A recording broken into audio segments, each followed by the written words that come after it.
surdo, a roncar rudo, rolfenho e fundo, rauciço no tabaque, o burgo acorda e abala. Dá-nos toda a impressão de uma velha senzala, esta cena infernal de coisas do outro mundo. Bueno, gente, vamos ver quem nos traz cenas de outros mundos no programa de hoje. Para entender a fronteira, tem que viver na fronteira, né? E isso atravessa a vida da gente como um todo, assim.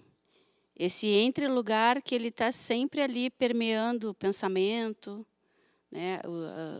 A questão do território. E acho que eu trago isso para o filme de uma maneira muito poética, relacionando do encontro do tambor com o feminino.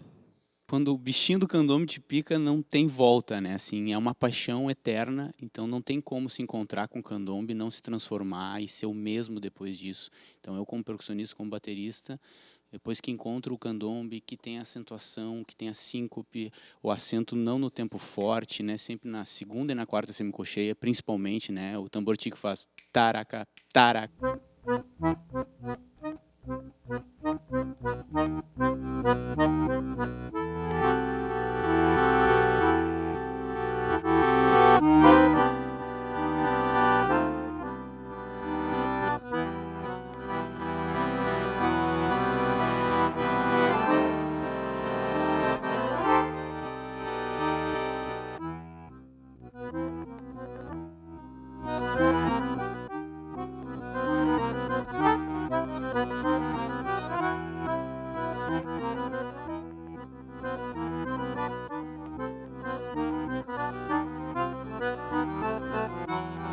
Tá aí, a cineasta Adriana Gonçalves Ferreira com o músico Lucas Kinoshita e o acordeonista e compositor Matheus Kleber.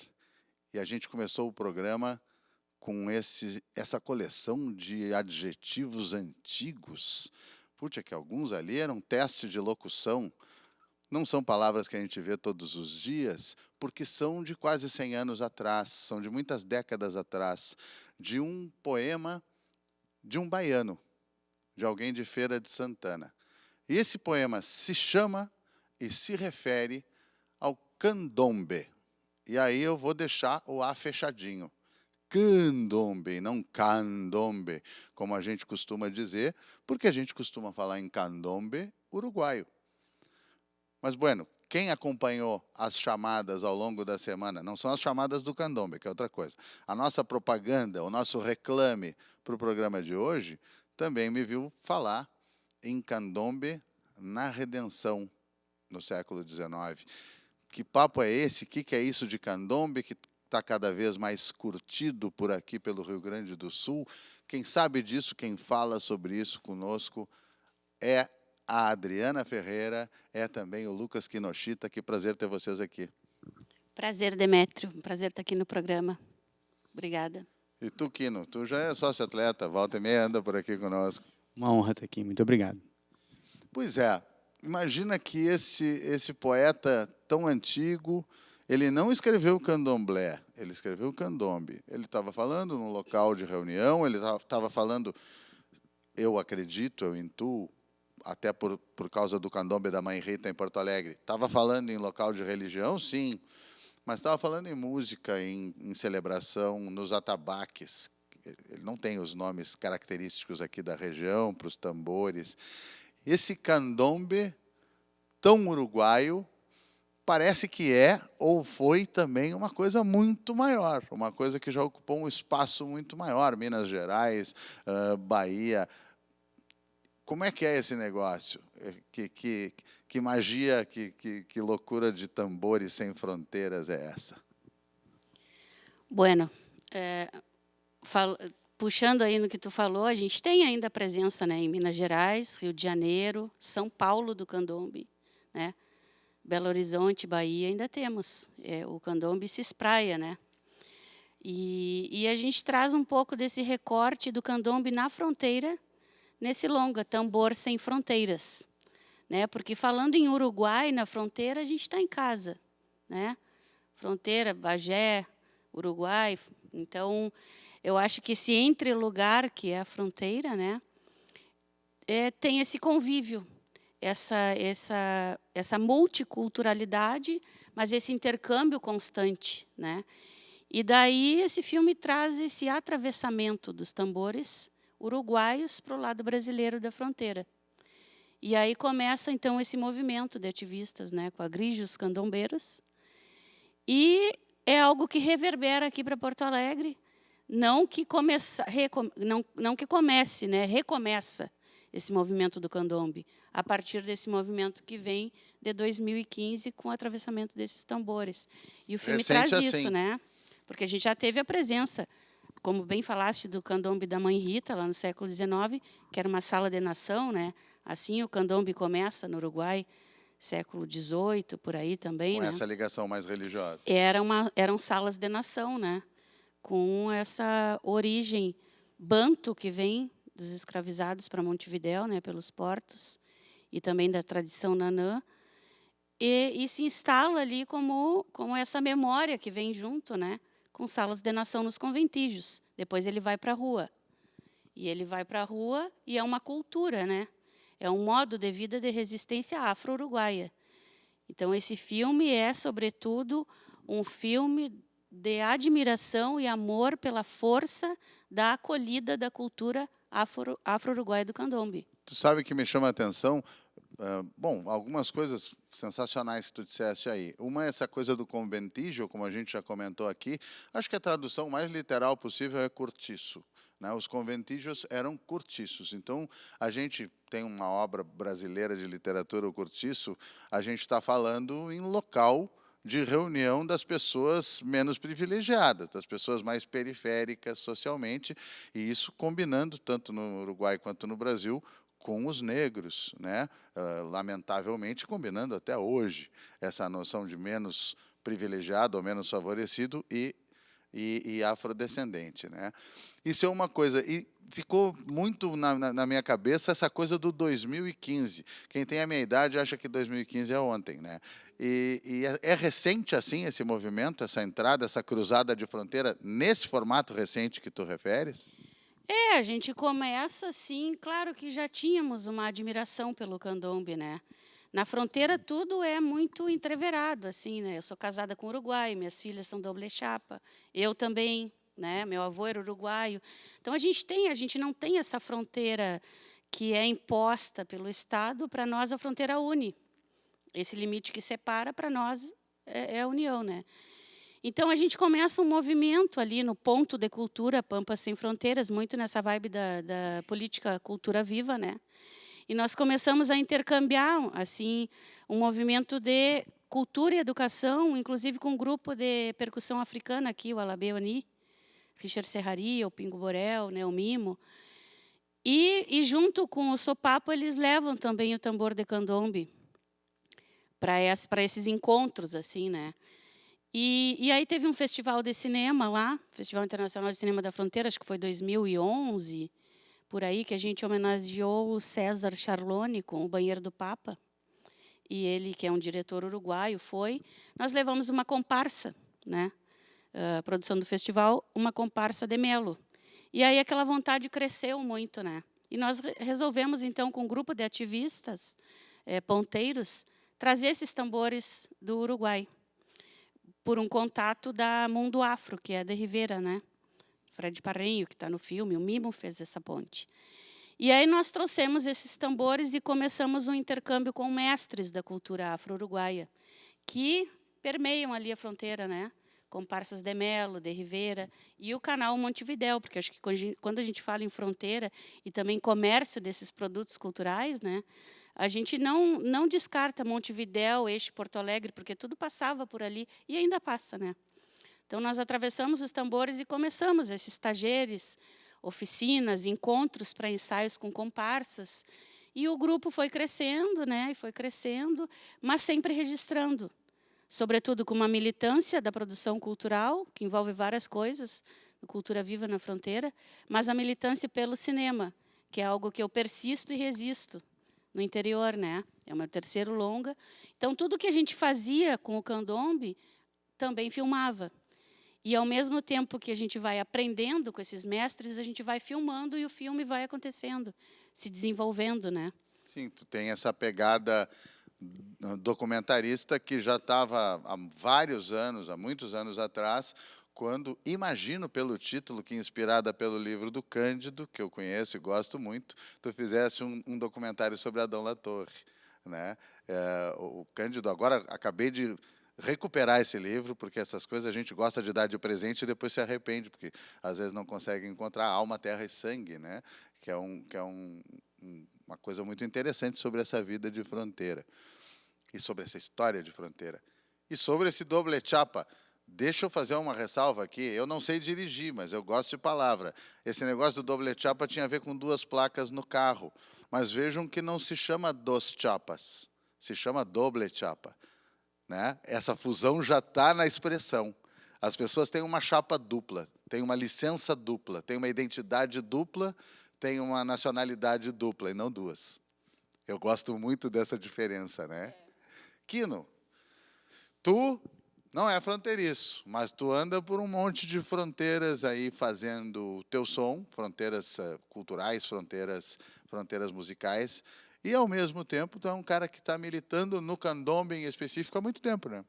Exatamente. Eu conheci o candombe em 2008, 2009, quando fui tocar com o Richard Serraria, em Montevidéu. Ficamos na casa do Sebastião Rantos. Ele morava no bairro Jacinto Beira, e tem lá a Jacinta, lá, a comparsa.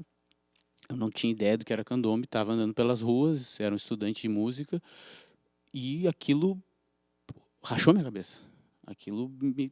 Eu não entendi o que estava acontecendo. E eu perguntei, que é isso, né? Que esses tambores estão tocando? E aí eu me afundei nisso de uma maneira muito intensa, assim. Fiz em 2010 a primeira chamada a Porto Alegre, trouxe o Seba. Em 2012 fiz a segunda chamada a Porto Alegre, trouxe Diego Paredes, Mazumambeira Ramires, trouxe Alejandro Vijano, que já morou aqui, inclusive, né? Enquanto o movimento de Bagé começa ali em 2015, aqui em Porto Alegre, quando o Alejandro Vijano morou aqui, nos anos 2000, ele se juntou com o Milton Ferreira, fizeram a comparsa La Uruleira, veio ser chamada depois, né, com os irmãos Aguirre também, que são músicos de orquestra, tocavam na Redenção, lá pelos anos 2000, e ali o movimento começa a se consolidar aqui em Porto Alegre com esse nome de comparsa, e a cena começa a ficar mais forte do candombe aqui, já em 2020, com a fundação da comparsa Tambor Tambora. Logo depois, 2021, Candombe Poa. Logo depois, La Brasa Luneira. Logo depois, mais recentemente, Candombe das Gurias. Chegou até o momento com 4 comparsas aqui em Porto Alegre, sendo que em 2000 e alguma coisa não tinha nenhuma, ou uma que se reunia de vez em quando. Hoje acho que tem 2 comparsas super ativas, um movimento muito bonito, estava acontecendo agora as chamadas de outono. Tá muito legal assim a cena. Acho que rende uma bela pesquisa o candombe e essas idas e vindas aqui de Porto Alegre e essa não fronteira, né? Sensacional isso. A gente vai para aquele nosso primeiro e pequeno intervalo e para isso a gente vai ter, vocês viram que a guitarrita nem está aqui hoje, ela não se meteu no assunto. Apesar de que eu faço algum candombezinho, canção, mas eu faço pouquinho. Na verdade, nós vamos aproveitar para ver um clipe sensacional sobre o documentário sobre o qual a gente está falando, e eu vou deixar uma coisa pendurada aqui para a nossa volta. Na fala do Lucas, a gente teve La Jacinta, La Comparsa. Pensem no famoso La Comparsita, La Comparsa, o candombe das gurias, Tambor Tambora. Tem uma coisa recorrente, quase insistente no feminino, em tudo isso que a gente estava falando ou escutando do Lucas e também da Adriana. Isso tem muito a ver com o teu enfoque, com esse documentário. Aguenta o suspense, na volta a gente fala disso, solta o clipe aí. Que fronteira é essa que me assombra, me liberta, me aprisiona e me conduz? Por aqui também figuram as gaúchas. Seria um mundo diferente ao toque do tambor? Viajo sozinha. Há lugares inabitáveis em mim. Há quem diga que o imaginário existe para fugir da realidade. Mas o que é a fronteira senão um território de vasto imaginário? Lugar onde a realidade é inventada. Sou terra sem fronteiras. Sou fogo sem chão. Sou o ar da liberdade. Sou água que escorre. Sagrado. Soy temblor de las estrellas. Soy brillo de la luna. Soy noche escura. Soy amor, soy ódio, soy todo e soy nada. Sou couro, sou pele, soy sangue. Quem sou? Quem é essa que toca o tambor tico, que não desiste, que persiste, que marcha e marcha e marcha, que segue? Sou sangue e sou amor, esperança e liberdade. Esse couro que eu toco, que me toca, que me sente, que me traduz, me entende. Mulher do candombe não anda sozinha. É força que emana, delira, desvaira, invoca. Soy tambor.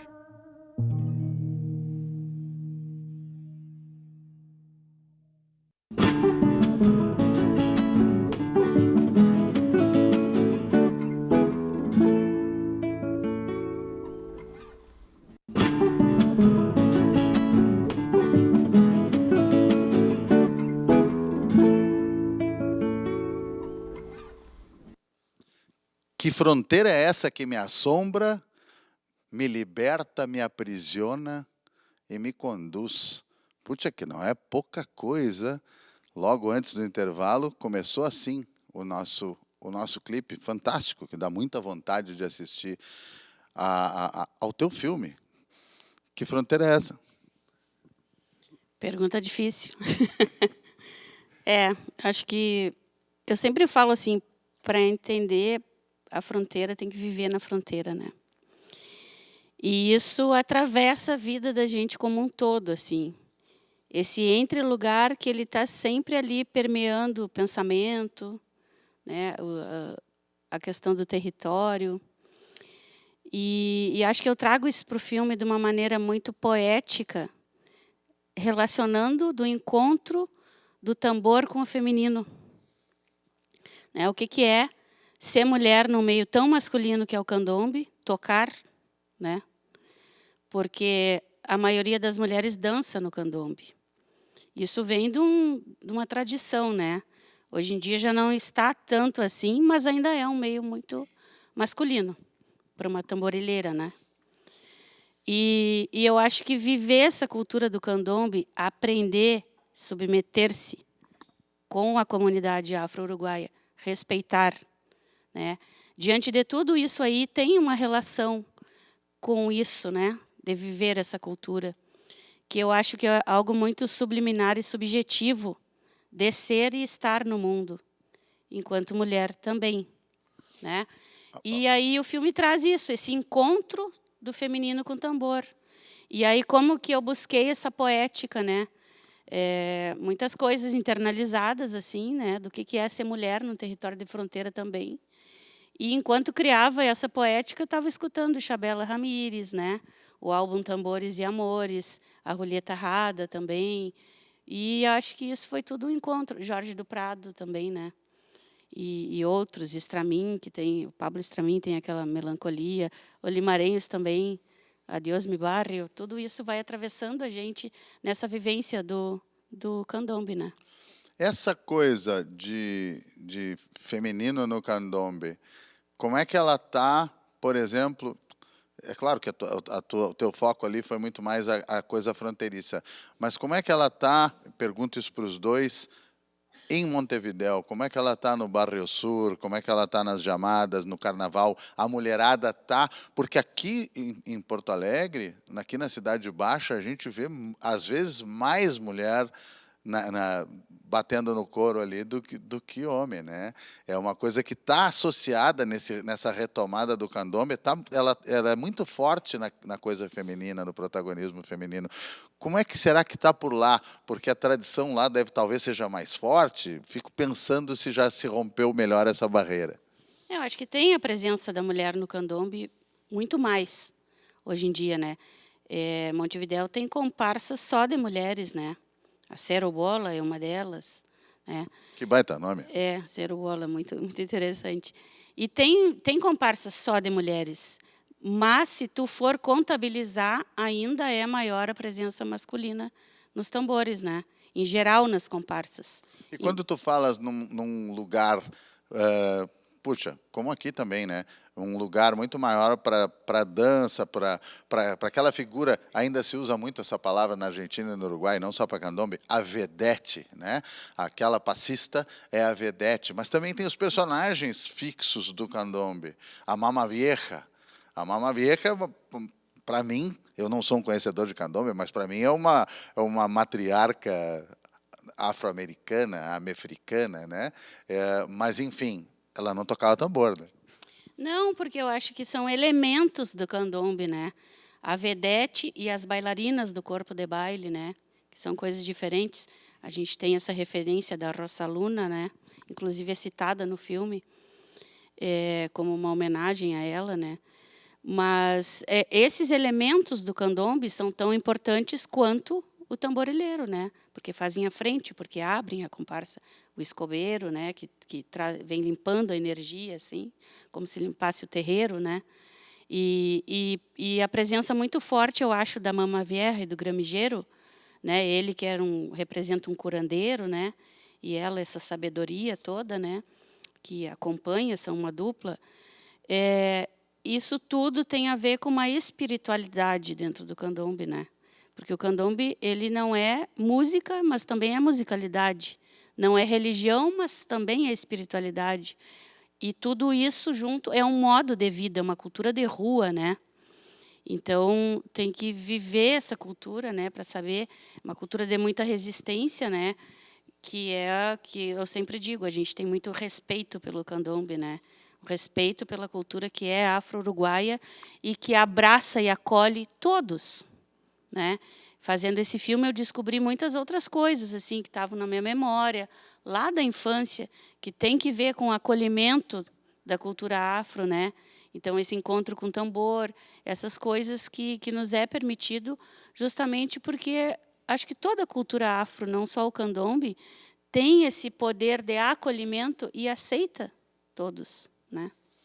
Eu tenho uma coisa belíssima aí, que é como isso não foi apropriado pelo povo, isso pertence ao povo durante toda a sua história. Quando tu fala no escobijeiro, que é o cara que pode representar quem está varrendo um terreiro, ele também passa a representar um varredor de rua, uma figura urbana e contemporânea, né?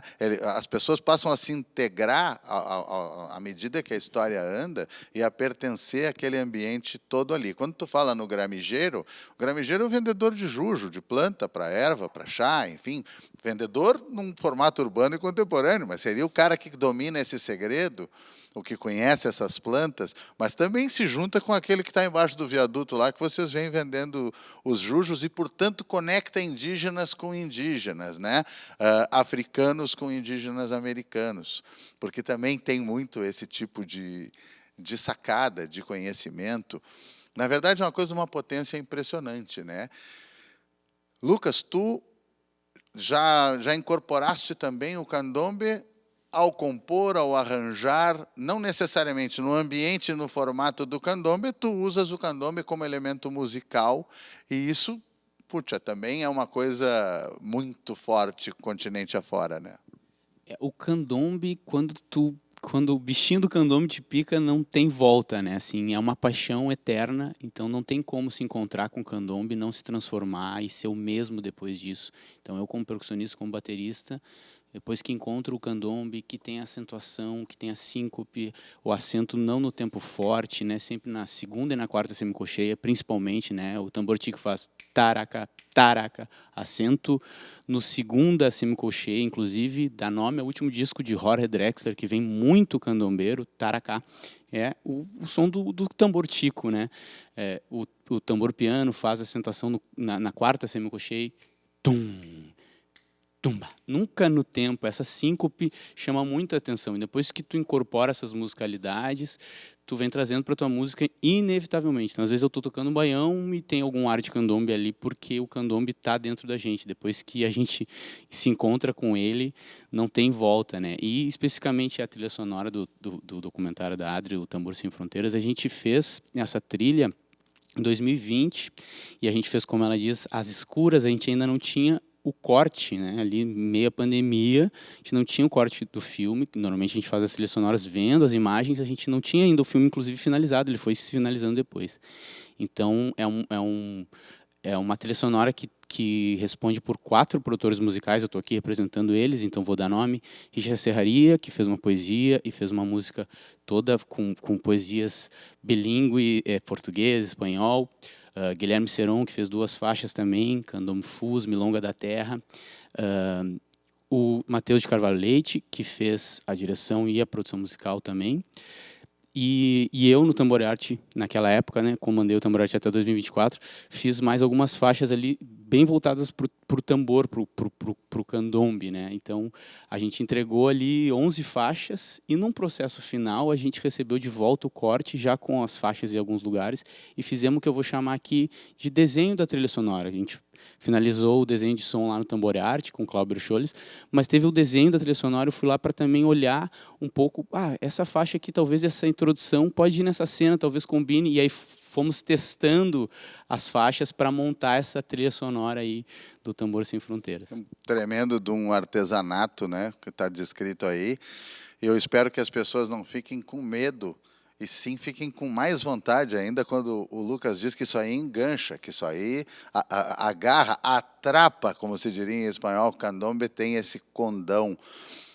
O tempo nos alcança aqui. Muitíssimo obrigado, Adriana, Lucas. Um prazer estar aqui, uma honra estar aqui contigo, né? Um artista que a gente admira tanto, né? E gostaria, assim, antes de encerrar, dizer da importância desse filme dentro de uma política que é a Lei Paulo Gustavo, né? Que tem essa cota para as mulheres no cinema. Acho que a gente tem que sempre ressaltar isso, né? Fundamental. Porque a gente nada de poncho contra a correnteza. Mais nada, né? Nada. Tá bem. Bueno, a gente vai para o nosso segundo intervalo. O que a gente faz quando vai para o segundo intervalo? Solta o gateadinho. Vamos candombear cevando a palavra.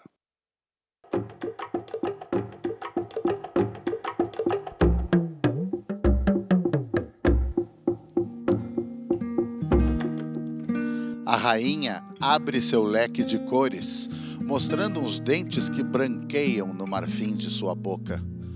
Os tambores tremem como estrelas na noite. Bruxaria das luzes, nas vestes vermelhas e buliçosas, sombras de cartolas e de fitas nas paredes, pálidas de medo.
Às vezes o virtuoso desfruta e, melhor ainda, compartilha a virtude de tocar serenamente, de tocar calma e tranquilamente, de executar assim com a suavidade e com a doçura que a gente escutou.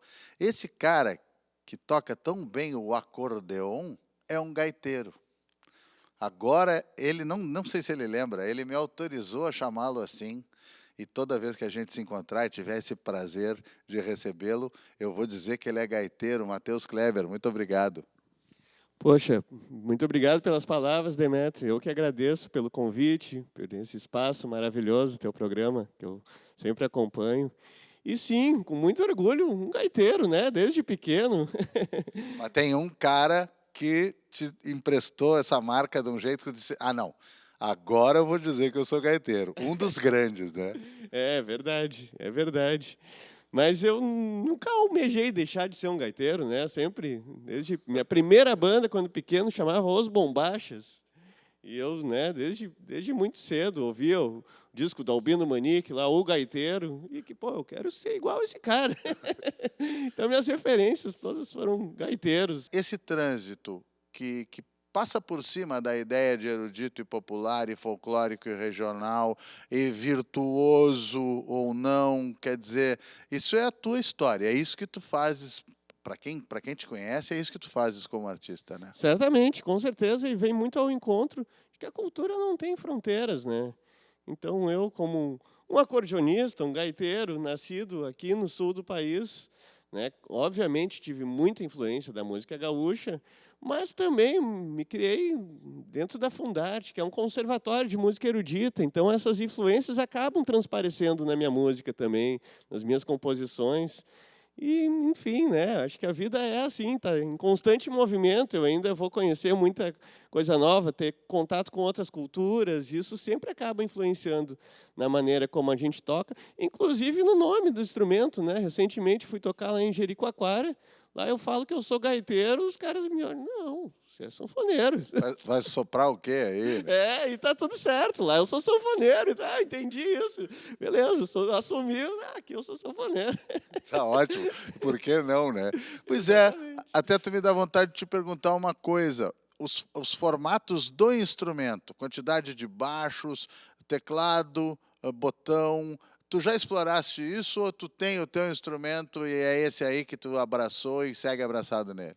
Não, eu tenho outros instrumentos, inclusive menores que eles, porque eu estou chegando numa fase, Demetrio, que a coluna começa a reclamar.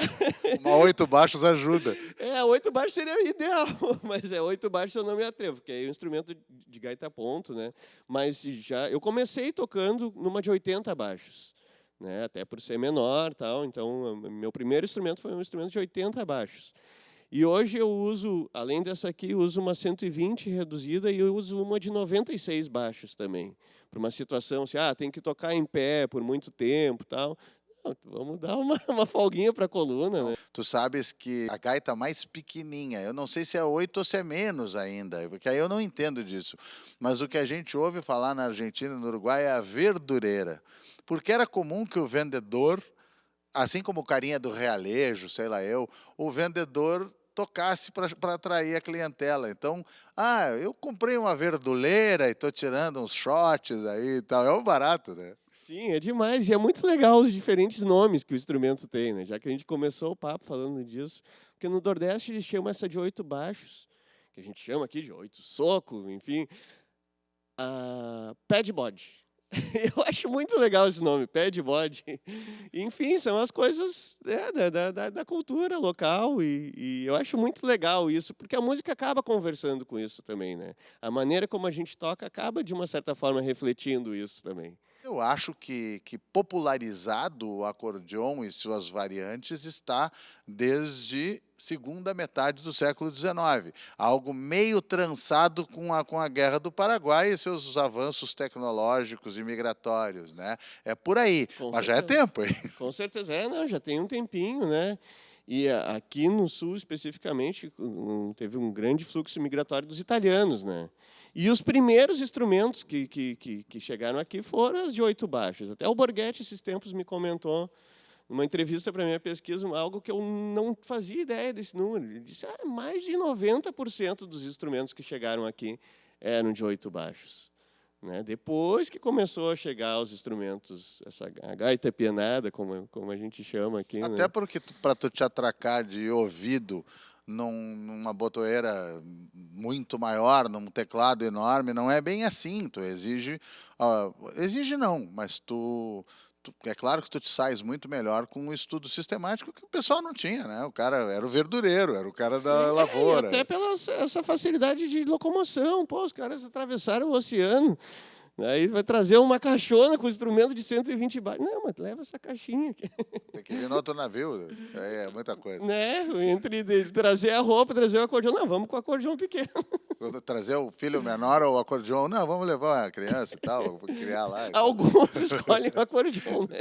Tá bem. Eu vou te pedir mais uma, e eu vou te pedir mais uma já bem tendencioso, querendo entrar contigo num assunto de uma predileção tua, recente, uma predileção deste momento, né? Algo que está sendo objeto de pesquisa, de interesse teu. Deixa eu fazer um suspense para o pessoal. Faz mais uma aí para nós.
Eu fiquei com tendinite na mão aqui, olhando, quase deixei cair o microfone. Aquela frase inteira nos baixos, né, e o contraponto dos baixos com o teclado, isso é um descabelo aí, tá? Essa aí é para complicar um pouco. Me lembrei do Noel, faça um cantor ficar tonto e se maniar na guitarra. Gaita também maneira. Também maneia, é verdade. E esse tipo de frase, né, vem muito do choro, né, Demetrio? Aquele bordão que a gente chama dos 7 cordas. E isso está muito presente na música desse cidadão, que a gente vai comentar agora, que é o Pedro Raimundo, um catarina, né, lá de Imaruí, que veio muito cedo para o Rio Grande do Sul e se identificou completamente com a cultura daqui. E aí ele faz esses choros que já tem um acento, assim, com uma carinha que eu estou defendendo na minha tese, que é o primórdio do nosso vaneirão aqui. Né? Tem, inclusive, um determinado momento que tem uma caída de acordes assim que parece o brasileirinho, né?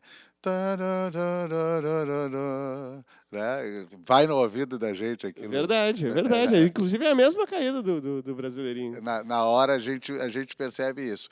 Baita chorão, Pedro Raimundo. Quem sabe disso? Eu não sabia disso. Me chama a atenção. A gente puxa tanto para o regional que às vezes não sabe de outras artes que o cara está metido aí. Pedro Raimundo, como outros caras, como o Chiquinho, não sei o quê, mas Pedro Raimundo, em função de pesquisa e tal, te sacudiu, mexeu com a tua vida. É uma descoberta recente. Assim, eu não fazia ideia da importância do Pedro Raimundo, não só para a gaita, para o acordeon, mas para a música gaúcha como um todo, né? Ele foi um dos pioneiros a gravar. E aí eu trouxe um choro aqui. Esse choro foi uma das primeiras gravações que ele fez no Rio de Janeiro, né? Numa época que a gente já não tinha mais aqui em Porto Alegre a casa elétrica, os músicos tinham que ir para o Rio de Janeiro. E a coisa quanto o músico acaba se moldando ao local, onde, pô, tá lá, vou gravar um choro, né? Mas é curioso que mesmo nesse choro aqui, o Escadaria, entre outros que ele gravou, já tem um sotaquezinho gaúcho, né? Mas a gente é preconceituoso e para ninguém ficar brabo comigo, o exemplo que eu vou dar sou eu. Eu digo a gente, é a gente mesmo. Como eu sabia, como a gente tinha combinado, e a gente já teve um papo em outro espaço nosso, ia surgir o Pedro Raimundo, eu sabia que o Matheus ia tocar Pedro Raimundo. Mas quando ele começou, eu pensei, eu acho que ele se enganou. Ele puxou outro tema. Ele não lembrou que tinha me dito que ia tocar o Pedro Raimundo nesse momento e tal, porque realmente eu não achei que fosse um tema dele. Está muito bem construído como choro também, né? Sim. Mas, de fato, tem uma levada gaúcha que a gente fica pensando se está na composição ou em ti. Tem, não, tanto que essa música mesmo foi gravada anos mais tarde pelo Albino Manique, pelos os Serranos, gravaram esse choro chamado Escadaria. Claro, aí gravaram como um ritmo de vaneirão, né? Mas o próprio Pedro Raimundo já tem algumas gravações, tem o Gaúcho Largado, que lembra muito o ritmo de vaneirão. E, claro, só não chamava desse nome porque não existia ainda na época. A gente está falando da década de 40, iniciozinho da década de 40. Essa música que eu toquei, Escadaria, é de 42. Esse cara é genial. Como tu também destacas que foi genial o Chiquinho do acordeon, Sim, como com tu certeza. fala do Albino, essa é uma pergunta padrão, mas eu sempre penso que tem um monte de gente em casa começando com esse instrumento ou querendo quebrar o gelo e começar nesse instrumento, né? Quem são os grandes feras? Mas para te complicar, assim, se tu tivesse que dizer muito pouco, 5 grandes feras deste instrumento. Os que me vêm à mente, acho que são as minhas descobertas recentes, né? O Pedro Raimundo, com certeza, estaria entre eles. Né? Não tem como não falar do Albino Manique, né? Do Edson Dutra, que são Luiz Carlos Borges, o Borghetti, que eu já citei aqui, né? São referências desde pequeno. Mas o Pedro Raimundo, eu não fazia ideia assim desse virtuosismo dele do acordeão, assim também como o Luiz Gonzaga, que também é uma descoberta recente. Das primeiras, a gente conhece o Luiz Gonzaga lá com Asa Branca, com as músicas que se tornaram mais populares, né? Assim como o Pedro Raimundo, a gente associa, tanto que eu te surpreendi. Provavelmente tu pensou que eu fosse tocar Deus Mariana, algum sucesso dele, né? A gente conhece com esse lado assim mais, entre aspas, mais popular, mais comercial. E não foram grandes gaiteiros, né? Exímios instrumentistas, virtuosos. Né? Será que seria um chute a gente pensar que havia um momento mais propício para a música instrumental que faz com que esses caras primeiro tenham tido um trabalho virtuoso, um trabalho interessante no instrumental? Ou será que para virar uma figura mais estrela, mais popstar, era preciso chegar mais perto da canção e de alguma maneira tornar essa canção mais palatável? O que será que aconteceu aí? Então, aí entra o início da nossa conversa. Não dá para separar a música do contexto. Acho que eles ambos chegaram no Rio assim, querendo mostrar, pô, eu sou um exímio acordeonista. E eram, de fato. Né? Gravaram choros virtuosos. Aí começam os programas de auditório, na Rádio Nacional. Aí o artista deixa de ser só áudio. E, pô, preciso melhorar a minha imagem. O Pedro Raimundo foi um dos primeiros a se vestir assim, como a gente se veste até hoje, com uma bombacha, né? Aqui eu estou de alpargata, mas ele botava a bota, né?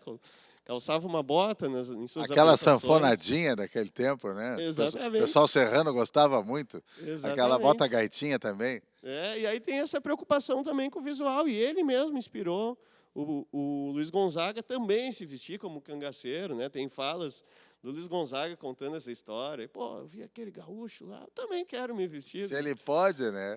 E aí tem essa construção, assim, da figura do gaúcho, da figura do nordestino.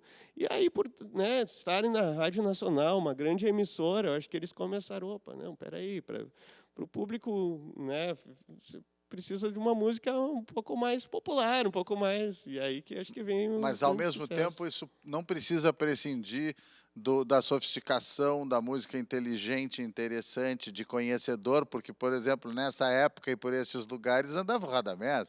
Com certeza, né? Talvez tenha sido o próprio Radamés, né, que direcionou por esse lado, que era o maestro da Rádio Nacional, né? E não é nenhum demérito fazer uma música mais popular, pelo contrário, né?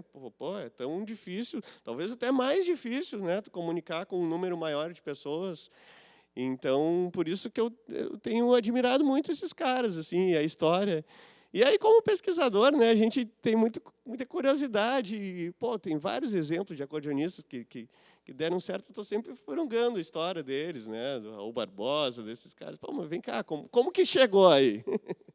Pô, quando tu falas em Raul Barbosa, dá um arrepio nos ponchos aqui, nas bandeiras, não só na gente, né? A última atuação em um veículo de comunicação, se eu não estiver equivocado, dele foi aqui. Olha aí, né? não sabia disso. Inclusive, como a gente vai ao ar no domingo, em 2 horários, e depois reprisa na quarta em que reprisou o programa dele, portanto, a primeira exibição ainda, daquele primeiro pacote de 3 exibições, naquela quarta ele faleceu.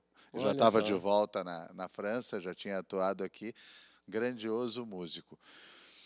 Matheus, a gente vai chegando ao final do nosso tempo, e eu queria que tu dissesse para as pessoas algo sobre essa pesquisa, porque eu já estava aqui forçando a barra, te perguntando publicação dessa pesquisa, porque a gente já fica super afim. Tu tá por defender essa dissertação. Fala um pouquinho disso.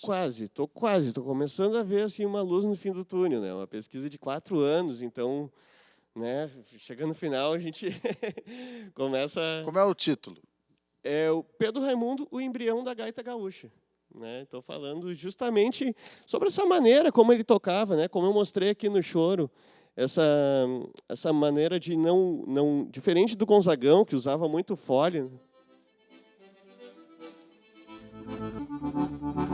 O Pedro Raimundo não, ele fazia isso que tu disse que ficou com tendinite só de olhar, que é a repetição da mesma nota na mão mesmo.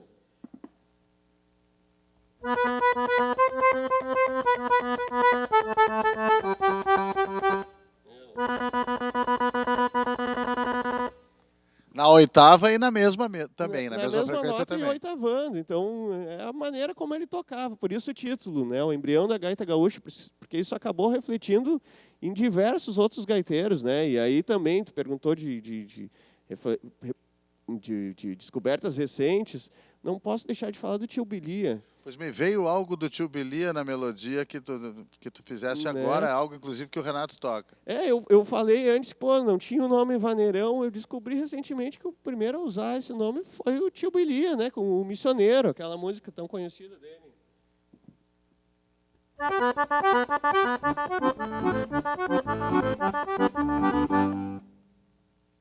Enfim, então o Pedro Raimundo acabou influenciando e não sei, é difícil dizer, né? Aquela coisa do ovo e a galinha, difícil dizer quem veio primeiro, não sei se foi a música gaúcha, a maneira de tocar daqui que influenciou ele a tocar desse jeito, ou ele acabou, mas eu tenho certeza e assim, afirmo sem medo nenhum que ele foi um dos fundamentos, um dos pilares da gaita gaúcha. É fantástico a gente falar sobre essa não abolição, essa convivência de linguagens, porque ela não é só na execução do instrumento ou na composição. Agora, nessa última parte desse papo, infelizmente, a gente está terminando essa conversa com o Matheus, por hora. Daqui a pouco a gente se encontra de novo. Ele está falando na coisa acadêmica. Além de ser um professor, no trabalho acadêmico que se complementa perfeitamente com toda essa atuação que ele tem como solista em todas as formações que vocês possam imaginar. Prazer enorme de ter aqui, muito obrigado. Eu que agradeço, Demetrio, pelo convite e também quero aproveitar para publicamente fazer aqui um agradecimento, né? Eu consultei várias pessoas no decorrer dessa pesquisa e uma delas está aqui do meu lado, né? Porque a gente precisa saber um pouco da história de cada ritmo e chegou na parte da milonga, não, peraí, eu sei para quem perguntar. E aí o Demetrio gentilmente me emprestou um livro e me deu uma super explicação sobre a história da milonga, então quero também agradecer a ele a colaboração dessa pesquisa, por isso que ele está tão inteirado dela, né? A gente é que agradece, porque o acadêmico, o pesquisador faz isso. Ele pega uns intuitivos bem cheios de lacunas e vai depurando, aproveitando o que eles possam estar dizendo de bom e nos coloca num trabalho importante como esse. Aí a gente lembra do Martim Fierro, eu sou como porongo, eu sirvo se me abrirem a boca. Então, me abriu a boca ali, tá bom. A gente vai ficar por aqui, é claro, escutando um pouco mais do Matheus Kleber. E vocês sabem, fica por aqui só até a próxima lua, com Cantos do Sul da Terra.